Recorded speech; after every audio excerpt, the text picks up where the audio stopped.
Hello everyone, welcome to my YouTube channel. कसे आहात सर्व? आशा करतो की आपली JMFC प्रिलिमिनरी एक्झामिनेशन 2022 ही आपल्या सगळ्यांना खूप इझी गेली असेल. आणि काहींना टेन्शन पण आलं असेल की मी एवढेच अटेम्प्ट केले, कट ऑफ किती असेल. हे पहा की कट ऑफ कितीही लागो, आता तुम्ही बाकी सगळं बाजूला ठेवून 1 ते 2 दिवस रेस्ट घ्यायची आहे. परंतु त्यानंतर मात्र तुम्ही या JMFC एक्झामिनेशनचा दुसरा महत्त्वाचा टप्पा म्हणजेच JMFC मेन्सच्या तयारीला सुरुवात करायची आहे. कारण जवळपास 2च महिन्याचं तुमच्याकडे वेळ आहे अभ्यास करण्यासाठी. त्यामुळं तुम्हाला जास्त दिवस आता रेस्ट करता येणार नाही. लगेच तुम्हाला नव्या उमेदीनं अभ्यासाला लागावं लागेल. मित्रांनो, एकूण 114 जागा आहेत. तर एकास 10 प्रमाणामध्ये पास होतील इतके विद्यार्थी ते मुख्य परीक्षेला बोलवतील. म्हणजेच जवळपास 1150 ते 1200 विद्यार्थी ही JMFC प्रिलिमिनरी एक्झामिनेशन पास होतील आणि मुख्य परीक्षेला जातील. आणि यानंतर शेवटचा जो टप्पा आहे तो इंटरव्ह्यूचा, तो त्यावेळेला आपण डिस्कस करूयात. सध्या आपण JMFC मेन्स एक्झामिनेशनची स्ट्रॅटेजी काय असावी, नेमकं आता काय करायला हवं याबद्दल चर्चा करणार आहोत.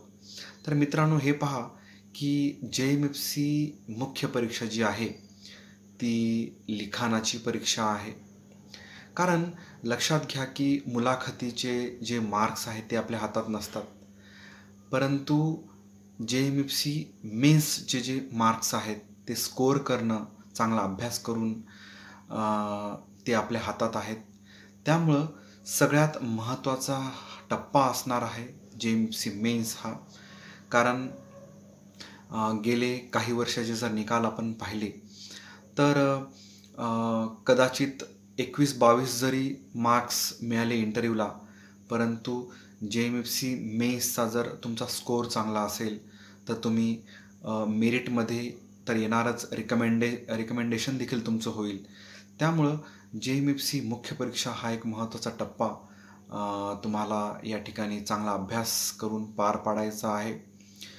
मित्रांनो, गेली जी एक्झाम होती, लास्ट एक्झाममध्ये 63 सीट्स होत्या आणि त्यावेळेला मुख्य परीक्षेचं जे कट ऑफ आहे ते 108 असं होतं. त्यामुळं एक लक्षात ठेवा की दोन्ही पेपर जे आहेत, पेपर 1 आणि पेपर 2, पेपर 1 हा सिव्हिलचा आहे आणि पेपर 2 क्रिमिनल सब्जेक्ट्स आहेत, ॲक्ट्स आहेत सगळे. आणि दोन्ही पेपर्सला तुम्हाला जजमेंट रायटिंग देखील आहे.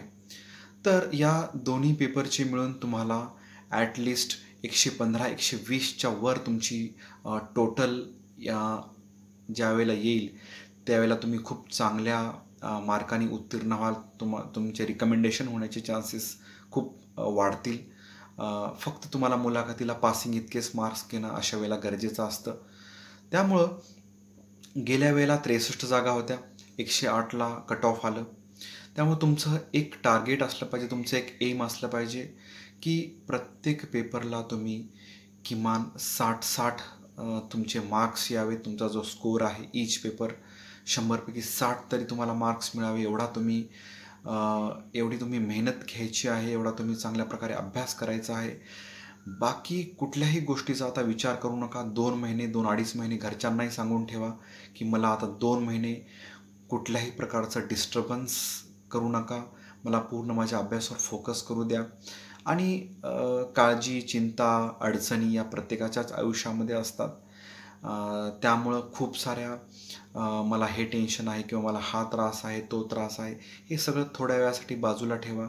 आणि एक लक्षात घ्या की तो दिवस कसा असेल ज्यावेळेला तुमचं रिकमेंडेशन लिस्टमध्ये नाव असेल, ज्यावेळेला तुमची ज्युडिशियल मॅजिस्ट्रेट फर्स्ट क्लास म्हणून शिफारस झालेली असेल, तुमचे मित्र, तुमचे आईवडील, तुमचा परिवार, तुमच्या सगळ्यांचं कौतुकामध्ये लागलेलं असेल आणि तुमची देखील मान अभिमानानं उंचावलेली असेल. त्यामुळं तो दिवस पाहण्यासाठी तुम्हाला आजच खूप सारी मेहनत तुम्हाला करायची आहे. रात्रंदिवस एक करायचा आहे आणि हे करत असताना तुम्ही कुठल्याही प्रकारचं कॉम्प्रोमाइज करता कामा नये. आता मित्रांनो, मुख्य परीक्षा ही लिखाणाची परीक्षा आहे. तुम्ही आता खूप नॉलेजेबल असाल, तुम्हाला सगळे बेरॅक्ट पाठ असतील, सगळे सेक्शन माहिती असतील, परंतु मुख्य परीक्षेला हे नुसतं एवढंच माहिती असणं गरजेचं नाही, तर तर तुम्हाला लिखाणाचा खूप सारा सराव करणं गरजेचं आहे. पेपर 1 3 तासाचा आणि पेपर 2 3 तासाचा, असे एकूण 6 तास तुम्हाला लिखाण करण्याचा सराव करणं गरजेचं आहे. कारण तुमची ही जी एक्झाम आहे मेन्स, याचे जे दोन्ही पेपर्स आहेत हे एकाच दिवशी होतात आणि प्रत्येक पेपरमध्ये 2 ते 3 तासाचा गॅप दिला जातो. परंतु असं जरी असलं तरी तुम्हाला एका दिवसामध्ये 6 तास लिहिण्याचा सराव नसल्यामुळं तुम्हाला बऱ्याचशा वेळेला क्वेश्चनचे ॲन्सर माहिती असूनसुद्धा तुम्ही ते अटेम्प्ट करू शकत नाही किंवा तुमचे ते अटेम्प्ट करायचे राहून जातात. आणि ज्या वेळेला तुमचे ते अटेम्प्ट करायचे राहून जातात त्यावेळेला तुमचा स्कोअर कमी होतो आणि ज्या वेळेला तुमचा स्कोअर कमी होतो त्यावेळेला तुम्हाला तुमचे मुख्य परीक्षेला मार्क्स तुम्हाला कमी मिळतात आणि तुम्ही कट ऑफपर्यंत पोहोचू शकत नाही किंवा कट ऑफपर्यंत काठोकाठ एखाद्या वेळेस पोहोचाल. पण त्यामुळं एकच लक्षात ठेवायचं आहे की तुम्ही जे क्वेश्चन पेपर्स आहेत, सगळे प्रिव्हियस क्वेश्चन पेपर्स, ते जास्तीत जास्त सोडवण्याचा सराव करायचा आहे. आणि आता प्रिलिमिनरी एक्झामिनेशनची स्ट्रॅटेजी थोडी वेगळी होती. बेरॅक्ट वाचले तरी सफिशियंट व्हायचं, परंतु मुख्य परीक्षेला तसं नाही आहे. मुख्य परीक्षेला पहिले तर तुमच्याकडं जेवढे हे 11-12 जे काय ॲक्ट्स आहेत JMFC मेन्सला, त्याचे तुमच्याकडं तुम्ही स्वतः लिहिलेल्या नोट्स तुम्ही बनवायला पाहिजेत. तुमच्याकडे आता 2 महिन्याचा कालावधी आहे. तुम्ही जर आधी तुमच्याकडे काही मटेरियल नसेल तर तुम्ही ते आता बनवायला सुरुवात करायची आहे. मार्केटमध्ये ज्या रेडीमेड नोट्स अवेलेबल होतील त्यावर जास्त रिलाय न करता स्वतःच्या नोट्स तुम्ही क्वेश्चन आन्सर अशा सगळ्या ॲक्ट्सच्या तुम्ही तयार करणं गरजेचं आहे. त्यातून तुमचा जो कॉन्फिडन्स आहे तो वाढेल आणि तुम्हाला परीक्षेमध्ये, मुख्य परीक्षेला उत्तर लिहायला खूप इझी जाईल. कारण तुम्ही ते स्वतः मेहनतीने बनवलेले असतील आणि ते बनवत असताना तुम्ही बेरॅक्ट्स असेल किंवा जे काय टेक्स्टबुक असतील तुम्ही जे कॉलेजला रेफर केले होते ते देखील तुम्ही ते वाचलेले असणार.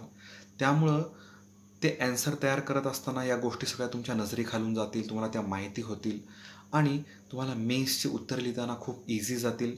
त्यामुळं मी असं सांगू इच्छितो सगळ्यांना की स्वतः तुम्ही तुमच्या स्वतःच्या नोट्स तयार करा. मार्केटमध्ये वेगवेगळ्या पब्लिकेशनच्या ऑथरच्या नोट्स अवेलेबल आहेत, परंतु त्यावर जास्त रिलाय न राहता जास्तीत जास्त तुम्ही स्वतः काय लिहिता, स्वतः तुमच्या नोट्स कशा तयार करता यावर देखील बऱ्याच गोष्टी अवलंबून आहेत. मित्रांनो, आता बऱ्याच कॅन्डिडेट्सचा किंवा विद्यार्थी मित्रांचा मला प्रश्न असतो की सर, नेमके आता आम्ही बुक्स कोणते रेफर करायचे. तर आता प्रत्येक जे ॲक्ट आहेत, सिव्हिलचा पेपर असेल पहिला किंवा क्रिमिनलचा सेकंड पेपर असेल, तर जेवढेही ॲक्ट्स आहेत त्या सगळ्या ॲक्टचे तर आता बेरॅक्ट तुम्ही तुमच्याकडे असतीलच. आता प्रिलिमिनरी एक्झामिनेशनला Maharashtra rent control act, Indian constitution आणि लिमिटेशन ॲक्ट हे 3 कायदे होते प्री एक्झामला. परंतु आता मुख्य परीक्षेसाठी हे 3 कायदे तुमचे नसणार आहेत सिलेबसला. परंतु यांच्याऐवजी protection of civil rights act, SC/ST atrocities act हे 2 नवीन कायदे त्यामध्ये ॲड होत आहेत. त्यामुळे या 2 कायद्यांचे तुमच्याकडे बेरॅक्ट असणं गरजेचं आहे. आणि ह्या सगळ्या ॲक्टचे तुम्ही बेरॅक्ट घ्या. तुमच्याकडे आता ऑलरेडी काही विषयांचे तर आहेतच प्रीचा एक्झाम झालेली असल्यामुळं, परंतु जे नाही आहे ते तुम्ही परचेस करा. आणि हे करत असताना प्रत्येक ॲक्टसाठी किंवा प्रत्येक विषयासाठी तुम्ही कॉलेजला यूज करत असलेलं एक टेक्स्टबुक देखील यूज करू शकता. झाबवाला पब्लिकेशनचे जे नोट्स आहेत, बुक्स आहेत, ते देखील तुम्ही मेन्सला तुम्हाला निश्चितच त्याचा बेनिफिट होईल. परंतु मी असं सजेस्ट करेल की खूप सारे मटेरियल जमा करू नका. हे पब्लिकेशन आहे, ते पब्लिकेशन आहे, हे पण मार्केटला आलं आहे, ते पण घ्यायचं, हे पण घ्यायचं, असं जास्त न करता प्रत्येक ॲक्टसाठी एक बेअर ॲक्ट, एक टेक्स्टबुक, एक बेअर ॲक्ट, एक टेक्स्टबुक असं तुम्ही प्रेफर करा. त्यातूनच तुम्ही मुख्य परीक्षेच्या नोट्स तयार करा. सर्वप्रथम हे सगळे प्रिव्हियसली जे पब्लिश झालेले क्वेश्चन पेपर आहे ते तुम्ही त्याच्या झेरॉक्स किंवा प्रिंटआउट्स घ्या. त्यामध्ये प्रत्येक ॲक्ट्समध्ये नेमके कोणते कोणते क्वेश्चन विचारले, कुठल्या कुठल्या टॉपिकवर विचारले गेलेले, कुठल्या कुठल्या अँगलनी विचारले गेलेले आहेत, त्याचं ॲनालिसिस करा. आणि प्रत्येक ॲक्टला तुम्ही एक सेपरेट नोटबुक तयार करा. त्याच्यामध्ये प्रश्न उत्तर अशा पद्धतीने ते त्याचं ॲन्सर लिहा. ॲन्सर लिहित असताना खूप लेंदी होणार नाही याची पण काळजी घ्या. परंतु एवढं पण शॉर्ट नको की त्याच्यातले सगळे इन्ग्रेडियंट्स तुम्ही गायब करून टाकलेले आहेत, त्याचं मूळ ॲन्सर्स त्याच्यामध्ये कव्हर झालेलं नाही आहे, असंही होता कामा नये. त्यामुळं उत्तर तयार करत असताना प्रश्न काय विचारलेला आहे त्या एक्झाममध्ये हे लक्षात घ्या. एक एक्झाम्पल देतो की what do you mean by FIR, what is the evidential value of FIR, what are the consequences of delay in lodging of FIR. असा जर क्वेश्चन आला तर तुम्हाला FIRमध्ये जेही काही कंटेंट्स आहेत ते, त्यानंतर डिले संदर्भातले प्रोव्हिजन्स आणि त्याची एव्हिडेन्शियल व्हॅल्यू काय आहे, हे तिन्ही ॲस्पेक्टचे जे ॲन्सर्स आहेत हे तुमच्या त्या नोटबुकमध्ये FIRवर जर एखादा क्वेश्चन विचारला जात असेल तर तुम्ही ते त्यामध्ये नमूद करणं गरजेचं आहे. आणि असं जर तुम्ही प्रिपेअर केल्या तुमच्या नोट्स तर एक्झामला कदाचित what do you mean by FIR असाच क्वेश्चन आला तर तुम्हाला तो पण अटेम्प्ट होईल. परंतु फिरून जरी विचारला, त्याची एव्हिडेन्शियली व्हॅल्यू विचारली, डिलेचे कॉन्सिक्वेन्सेस विचारले, ते देखील तुमचं त्या उत्तरामध्ये कव्हर होऊन जाईल. त्यामुळं FIR या टॉपिकवर आत्तापर्यंत काय काय क्वेश्चन विचारलेत याचा ॲनालिसिस करा. आणि नोट्स तयार करत असताना FIRवर कुठले विचारलेत ते सगळे जे क्वेश्चन्स आहेत, रिलेटेड जे क्वेश्चन्स आहेत ते तुमच्या नोटबुकमध्ये लिहा. आणि त्या संदर्भात तुमचं एक प्रॉपर ॲन्सर तिथे तयार करा. आधी किती मार्काला कोणता प्रश्न विचारला आहे त्याचा देखील ॲनालिसिस करा. त्याच्यानुसार तुमचं उत्तरं त्या ठिकाणी तुम्ही तयार करणं गरजेचं आहे. मित्रांनो, आता आपण नेमके बुक्स कोणत्या ऑथरचे वापरायचे याबद्दल मी तुम्हाला आता सांगणार आहे. तर कोड ऑफ क्रिमिनल प्रोसिजर यासाठी तुम्ही केळकर यांचं बुक वापरा. किंवा तुम्हाला इतर पण कोणते ऑथर असतील त्यांचं जर तुम्हाला बेटर वाटत असेल तुम्ही ते देखील यूज करू शकता. तसेच बेअर ॲक्ट देखील बऱ्यापैकी सफिशियंट होतो प्रिपरेशनसाठी CRPCच्या. परंतु एक ॲडिशनल मटेरियल म्हणून तुम्ही टेक्स्टबुक देखील तुमच्याकडे राहू द्या. त्यानंतर CK टकवाणी यांचं code of civil procedure code जे आहे त्या ॲक्टसाठी किंवा त्या कोडसाठी जे बुक आहे ते CK टकवाणी यांचं चांगलं बुक आहे, ते रेफर करा. तसेच त्यासोबत बेअर ॲक्ट तर आहेच. बेअर ॲक्ट तर सगळ्याच ॲक्टचे तुम्ही सोबत ठेवायचे आहेत. आता तुम्हाला मी फक्त टेक्स्टबुक कोणते रेफर करायचे, कोणत्या ऑथरचे ते सांगतो आहे. त्यानंतर अजून हे करत असताना तुम्ही जे आहे ते इंडियन एव्हिडन्स ॲक्टचं प्रिपरेशन करत असताना बटुकलाल यांचं टेक्स्टबुक तुम्ही रेफर करू शकता. त्याच्यानंतर ट्रान्सफर ऑफ प्रॉपर्टी ॲक्टसाठी सिन्हा यांचं बुक रेफर करू शकता. इंडियन पिनल कोडसाठी KD गौर यांचं बुक चांगलं आहे. CRPCसाठी केळकर यांचं बुक तर मी ऑलरेडी सांगितलेलं आहे. तसेच टकवाणी यांचं देखील तुम्ही बुक रेफर करू शकता. कॉन्ट्रॅक्टसाठी अवतार सिंग यांचं बुक आहे. बांगिया RK बांगिया यांचं पण बुक तुम्ही रेफर करू शकता. त्यानंतर स्पेसिफिक रिलीफ ॲक्ट जो आहे तो मुल्ला यांचं तुम्ही बुक रेफर करू शकता. परंतु स्पेसिफिक रिलीफ ॲक्टला फारसं खूप मोठं टेक्स्टबुक यूज करायची गरज नाही आहे. ॲट्रॉसिटीज ॲक्ट आहे, protection of civil rights act आहे, बेअर ॲक्ट पण सफिशियंट होतो. माझं तुम्हाला असं सजेशन राहील की जास्तीत जास्त जे क्वेश्चन्स आहेत त्याचे जे ॲन्सर्स आहेत ते बऱ्यापैकी बेअर ॲक्ट्समधूनच कवर होत आहेत. त्यामुळं उगाच खूप वेगळं टेक्स्टबुक वापरून त्याचं खूप मोठं ॲन्सर तयार करण्याचा उगा प्रयत्न करू नका. कारण JMFC मेन्स एक्झामिनेशनचे जे पेपर्स आहेत ते जिल्हा न्यायाधीश तपासत असतात. आणि तुम्ही जर बेअर ॲक्ट ची जी लँग्वेज आहे किंवा बेअर ॲक्टमधले जे इन्ग्रेडियंट्स आहेत ते जर व्यवस्थित लिहिले तर तुम्हाला चांगल्या प्रकारे तिथे मार्क्स दिले जातात. आणि अजून एक सांगतो की कुठलंही ॲन्सर असो त्याची जी सुरुवात आहे ती सेक्शन नंबर टाका. चॅप्टर नंबर माहीत असेल तर ठीक आहे, परंतु सेक्शन टाकायला विसरू नका.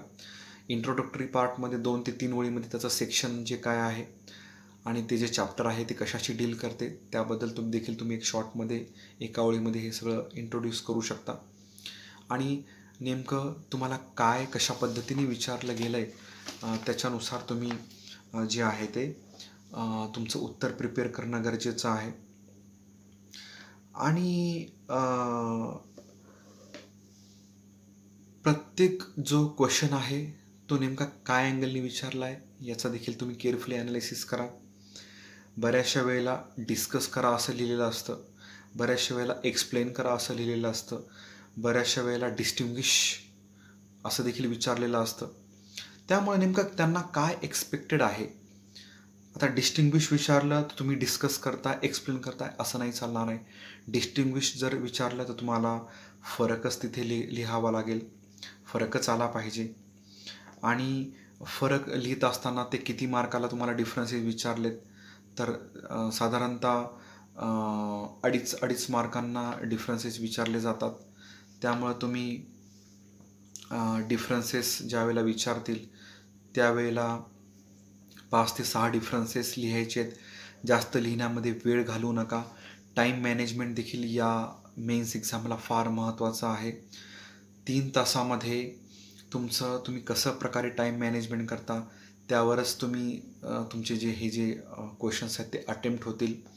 आणि एखाद्या जरी क्वेश्चनला तुमचा विहित वेळेपेक्षा जास्त जर वेळ लागत असेल तर तो विहित वेळेमध्ये कसा तुम्हाला सॉल्व करता येईल याचा तुम्ही सराव करणं गरजेचं आहे. तेच तुम्हाला या 2 महिन्यामध्ये शिकायचं आहे, तेच तुम्हाला या 2 महिन्यामध्ये करायचं आहे.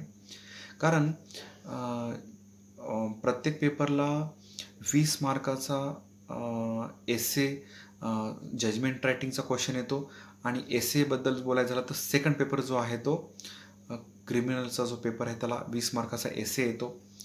तर यामध्ये 20 मार्काचं जजमेंट सिव्हिलच्या पेपरला आणि क्रिमिनलच्या पेपरला 20 मार्काचं जजमेंट आणि एसे असे 40 मार्क आहेत. तर टाईम मॅनेजमेंट फार गरजेचं आहे. 30 मिनिट्समध्ये तुम्हाला जजमेंट आणि 30 मिनिट्समध्ये तुम्हाला एसे ॲट एनी कॉस्ट तुम्हाला त्याचा ॲन्सर सॉल्व करून तुम्हाला पुढे जाणं गरजेचं आहे. आणि इतर जे तुम्हाला आता 2 तास मिळणार आहेत ते इतर 2 तासामध्ये तुम्ही ऑदर जे क्वेश्चन्स आहेत ते सॉल्व करणं अपेक्षित आहे. आणि सिव्हिलच्या पेपरला 30 to 40 मिनिट्समध्ये तुम्ही जजमेंट रायटिंग कंप्लीट करायचं आहे. मॅक्झिमम टाईम सांगतो आहे तुम्हाला मी.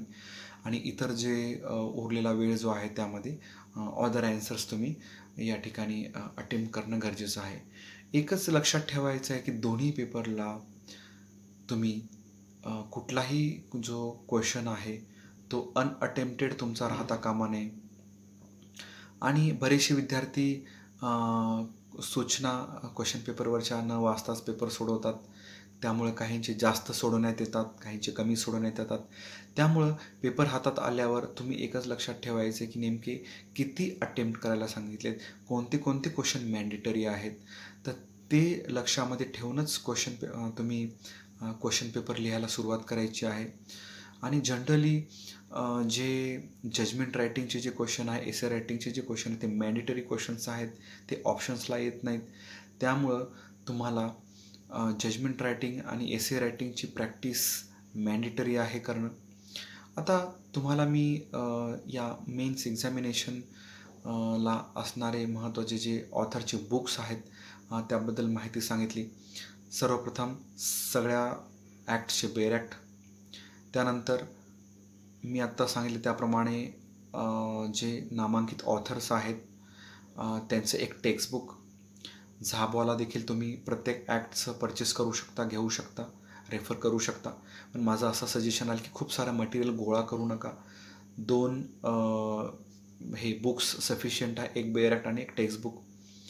आणि त्याचबरोबर तुम्हाला जजमेंट रायटिंगची प्रॅक्टिस करणं गरजेचं आहे. सिव्हिल असेल किंवा क्रिमिनल असेल, सिव्हिलच्या पेपरला सिव्हिलचं जजमेंट विचारलं जातं, स्पेसिफिक रिलीफ ॲक्ट, तसेच इंजंक्शन, डिक्लेरेशन, त्याच्यानंतर सूट फॉर रिकव्हरी ऑफ पजेशन, असे वेगवेगळ्या टॉपिकवर तुम्हाला जजमेंट रायटिंगचे जे क्वेश्चन आहेत ते विचारले जातात.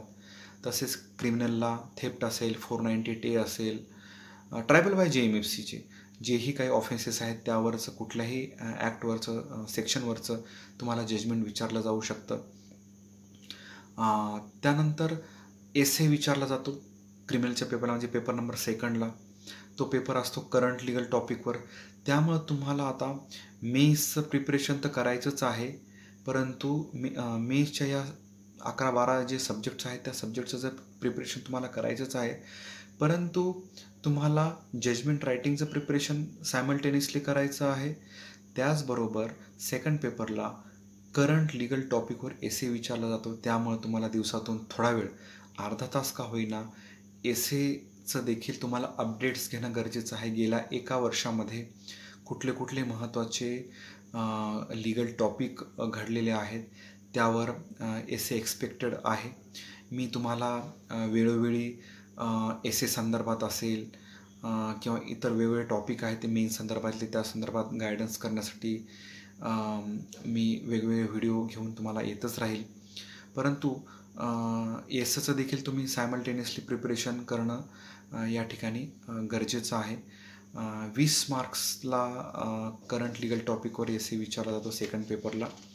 त्यामुळे तुम्ही लगेच एसेचे एक्सपेक्टेड जे हे आहेत टॉपिक आहेत किंवा करंट लिगल ज्या इव्हेंट्स आहेत लिगल फील्ड्समधले त्या संदर्भात तुम्ही अपडेट्स घेणं गरजेचं आहे. वेळ हे पहा मित्रांनो, वेळ फार कमी आहे.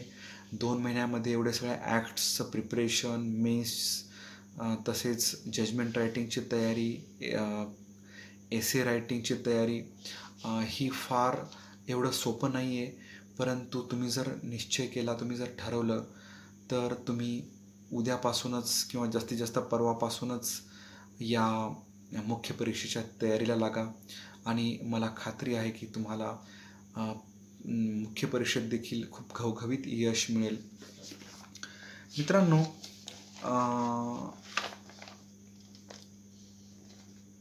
आधी तुम्ही CPC असेल, CRPC असेल, या प्रत्येक ॲक्टवर आधी काय काय क्वेश्चन विचारलेले आहेत त्याचं एक सेपरेट तुम्ही लिस्ट तयार करा. आणि तुम्ही ज्यावेळेला मेन्सच्या नोट्स लिहायला सुरुवात कराल किंवा मेन्सचं प्रिपरेशन करायला तुम्ही सुरुवात कराल त्यावेळेला एक एक ॲक्टमध्ये कुठले कुठले महत्त्वाचे क्वेश्चन आपण अभ्यास करतो आहे किंवा कुठला राहिला आहे हे तुमच्या लक्षात येईल. त्यामुळे आधी लिस्ट बनवा. प्रत्येक ॲक्ट वाईज मेन्सला विचारल्या गेलेल्या क्वेश्चनची लिस्ट तयार करा. CPC असेल, CRPC असेल, IPC असेल, एव्हिडन्स असेल, TP असेल, सेल ऑफ गुड्स असेल, पार्टनरशिप असेल, स्पेसिफिक रिलीफ असेल, जेही काही protection of civil rights acts असेल, SC/ST ॲट्रॉसिटीज ॲक्ट असेल, जेही काही विचारले गेले ते सगळे तुम्ही प्रत्येक act wise previous question paper काढून प्रत्येक ॲक्ट वाईज त्याची लिस्ट तयार करा. आणि त्यानुसार तुम्ही तुमचं जे मेन्सचं मटेरियल आहे त्यामध्ये तुम्ही तुमच्या मेन्सच्या नोट्स काढायला तुम्ही सुरुवात कराल. आणि टाईम मॅनेजमेंटबद्दल आपण आता चर्चा केलेलीच आहे. त्यामुळं तसा वेळ फार कमी आहे. आणि मित्रांनो, या अभ्यासासोबतच तुम्हाला अजून एक गोष्ट करायची ती म्हणजे तुम्हाला काही महत्त्वाचे डॉक्युमेंट्स या मेन्स एक्झामिनेशनच्या वेळेला अपलोड करावे लागणार आहेत.